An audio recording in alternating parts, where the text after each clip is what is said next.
কি রে, কই যাস? বাজারে যাই, মাথায় ডিম আছে, বিক্রি করুম। শুনলাম তুই নাকি বলদ, তো বাজারে যায় মাথা ডিম বিক্রি করবি কেমনে?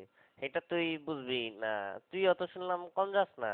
আচ্ছা পারলে কত দেখি আমার মাথায় কি আছে, যদি কইতে পারস তো এখান থেকে তোরে আমি 2টা ডিম দেবো।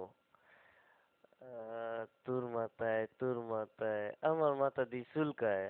আচ্ছা কইতাছে একটু সহজ করে দে। আমার মাথায় যা আছে এটার গায়ের রং সাদা, আর ভাঙলে কুসুম লাল হইতে পারে আবার হলুদ হইতে পারে, আর কম না কইলে বুঝা লবি। বুঝে গেছি, তোর মাথায় লেম্বু। তুই আসলে একটা বলদ। হয় নাই, আমার মাথায় ডিম। ইসিরে, এটা আমি সন্দেহ করছিলাম।